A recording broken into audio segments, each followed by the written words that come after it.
எப்பவுமே வந்து ஸ்டார்டிங்கில் வந்து நம்ம வந்து ஒரு ஐப்ரோஸ் ஒர்க் பண்ணும்போது என்ன லென்த்துக்கு நமக்கு வேணுமோ அதை வந்து ஃபஸ்ட்டு வந்து நம்ம ட்ரா பண்ணிக்கணும். ரொம்ப தின் லேயராக நம்ம திக்காக வரைஞ்சோன்னா நம்ம கரெக்ட் பண்ணும்போது நம்மளால் கரெக்ட் பண்ண முடியாது. ஸோ நான் என்ன பண்ணியிருக்கேன்னா, இப்போ அவங்களோட ஐப்ரோ ஷேப்லேயே வந்து இந்த ஐப்ரோவை நான் டிஃபைன் பண்ண போகிறேன். ஸோ அவங்களோட லென்த் எந்த அளவுக்கு இருக்கோ அந்த லென்த்லேயே வந்து நான் ஒரு ரொம்ப ரொம்ப தின்னான மற்றவங்க விசிபிளே ஆகாத மாதிரி ஒரு லைன் வரைஞ்சிட்டு தென் நான் அதை வந்து ஃபில் பண்ண போகிறேன்.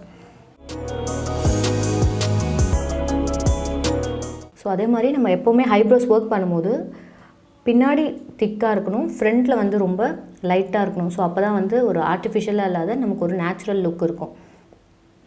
ஸோ எப்போவுமே நம்ம ஐப்ரோஸ் ஃபில் பண்ணும்போது ஃப்ரண்ட்டில் வந்து நம்ம ஸ்டார்டிங் வந்து எப்போவுமே பண்ணும்போது we have to start from the middle. So middle start பண்ணும்போது தான் நம்ம அதை வந்து பின்னாடி வந்து ஸ்மஜ் அவுட் பண்ண முடியும். நம்ம ஃப்ரண்ட்டில் ஸ்டார்ட் பண்ணால் இங்கேயே திக்கன் ஆகிடும், நம்ம ஐப்ரோஸ் வந்து ப்ராப்பராக ஃபில் பண்ண முடியாது. ஸோ இப்போ இவங்களுக்கு வந்து நான் ரொம்ப ஆர்டிஃபிஷியலாக பண்ணாத அவங்களோட ஐப்ரோவோட ஹேர் எந்த லென்த் இருக்கோ அதே லென்த்துக்கு வந்து நான் ஜஸ்ட்டு வந்து ஃபில் மட்டும் பண்ணியிருக்கேன். ஸோ ஃப்ரண்ட்டில் எப்போவுமே வந்து நம்ம லைன் ட்ரா பண்ணும்போது அவங்களோட ஐப்ரோஸ் எங்கேருந்து ஸ்டார்ட் ஆகுதோ ஜஸ்ட்டு ஒரு சின்ன ஸ்ட்ரோக்ஸ் நம்ம அங்கே வரைஞ்சிருக்கிறதுக்காக. ஸோ இப்போ நம்ம என்ன பண்ணியிருக்கோம்னா, இவங்களோட ஐப்ரோஸ் வந்து இது வரைக்கும் ஐப்ரோஸே பண்ணாத ஐப்ரோஸ். நம்ம வீட்டில் வந்து எப்படி ஒரு ஐப்ரோ ஃபில் பண்ண முடியும் ஒரு ஜெல் ஐலைனர் வச்சு, ரொம்ப ஆர்டிஃபிஷியலாக இல்லாத ரொம்ப நேச்சுரல் லுக்காக அவங்களோட ஐப்ரோஸ் என்ன லென்த்தில் வளர்ந்துருக்கு இல்லை எந்த திக்னஸ் இருக்கோ அதை மட்டும் நம்ம லைட்டாக வந்து ஜெல் ஐலைனர் வச்சு ஷேப் கொடுக்காத அவங்களோட ஷேப். ஏன்னா இவங்க இது வரைக்கும் ஐப்ரோஸ் பண்ணாததுனால ஒரு ஷேப் கிடையாது அவங்களோட ஐப்ரோஸ். ஸோ அவங்க ஐப்ரோ என்ன இதில் வளர்ந்துருக்கோ அதை லைட்டாக வந்து நம்ம வீட்டில் இருந்து ஃபில் பண்ணும்போது நம்ம வந்து ரொம்ப லைட்டாக வந்து அவங்களோட ஐப்ரோஸ் வந்து ஃபில் பண்ணியிருக்கோம். இப்போ வந்து நான் ஜெல் ஐலைனர் வச்சு உங்களுக்கு சொன்னேன் எப்படி வந்து நம்ம ஒரு ஐப்ரோஸ் ஃபில் பண்ணுறதுன்ட்டு. ஸோ இந்த ஐப்ரோஸ் நம்ம எப்படி ஃபில் பண்ண போகிறோம்னா, பவுடர் வச்சு நம்ம எப்படி வந்து வீட்டில் ஃபில் பண்ணலான்றதை நம்ம இந்த ஐப்ரோஸை உங்களுக்கு நான் காட்ட போகிறேன். இப்போ நம்ம வந்து பிஏசியோட ஐப்ரோ ஃபில்லர் வச்சு டிஃபைனர் வச்சு இந்த சைடோட ஐப்ரோஸை வந்து ஒரு பவுடரில் நம்ம எப்படி வந்து செட் பண்ணலாம் அப்படின்னு சொல்லிட்டு நான் உங்களுக்கு இப்போ காட்ட போகிறேன்.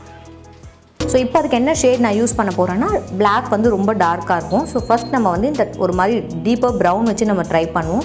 ஸோ அது வந்து அவங்களோட ஸ்கின் டோனுக்கு வந்து செட் ஆகலை அப்படின்னா நம்ம லைட்டாக வந்து பிளாக் வந்து மிக்ஸ் பண்ணி இந்த ப்ரௌன் அண்ட் பிளாக் மிக்ஸ் பண்ணி இந்த சைடோட ஐப்ரோஸ் நம்ம இப்போ ஃபில் பண்ண போகிறோம். எப்போவுமே நம்ம பவுடர் எடுக்கும்போது வந்து நம்ம எடுக்கும்போது எக்ஸஸாக பவுடர் வரும். ஸோ எப்போவுமே நம்ம என்ன பண்ணணும்னா அதை டஸ்ட் பண்ணிட்டு தான் நம்ம ஒர்க் ஸ்டார்ட் பண்ணணும். ஸோ நான் எப்போவுமே என்ன பண்ண போகிறேன்னா மிடில்லேருந்து தான் ஸ்டார்ட் பண்ண போகிறேன். ஸோ மிடில்லேருந்து எடுத்து அவங்களோட ஐப்ரோஸ் வந்து ஃபஸ்ட்டு ரொம்ப லைட்டாக ஃபில் மட்டும் அந்த கலர் வச்சு நான் பண்ண போகிறேன். ஸோ ப்ரௌன் வந்து அவங்களுக்கு எடுக்கல. இப்போ நான் என்ன பண்ண போகிறேன்னா I'm gonna go with black shade.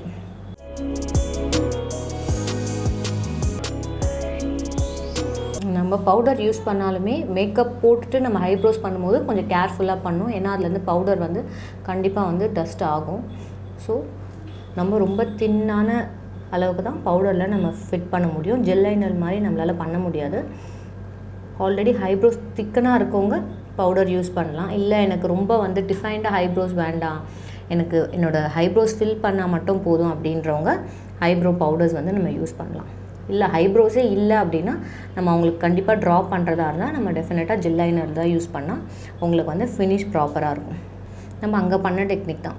ரொம்ப வந்து லைட்டாக வந்து நம்ம இங்கே பிகினிங்கில் வந்து ஃபில் பண்ணணும். அப்புறம் அவங்களோட ஐப்ரோஸோட என்ன ஷேப்பில் இருக்கோ அதையே தான் நான் ஃபில் பண்ணுறேன். எக்ஸ்ட்ரா அவங்களுக்கு நான் பவுடரில் ட்ரா பண்ணலை. ஸோ எப்போவுமே நம்ம அவுட்டர் எட்ஜஸில் மட்டும் கொஞ்சம் ஷார்பன் கொடுத்தோன்னா என்ன ஐப்ரோஸாக இருந்தாலும் அது டிஃபைன்டாக ஒரு ஷேப்புக்கு வரும். ஸோ நான் பிளாக் யூஸ் பண்ணி ஃபில் பண்ணியிருக்கேன். எனக்கு ரொம்ப லைட்டடாக நான் கவர் பண்ண வேண்டிய இடத்துக்கு அதை விட ஒரு கம்மியான ஷேட் ப்ரௌன் எடுத்து நான் ஃபில் பண்ணுறேன்.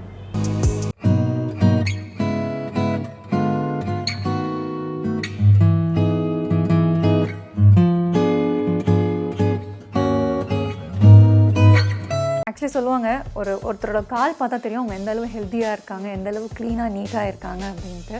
ஸோ எனக்கு என்னோடய காலை மெயின்டைன் பண்ணுறது ரொம்ப ரொம்ப பிடிக்கும். ஸோ அட்லீஸ்ட் எனக்கு டைம்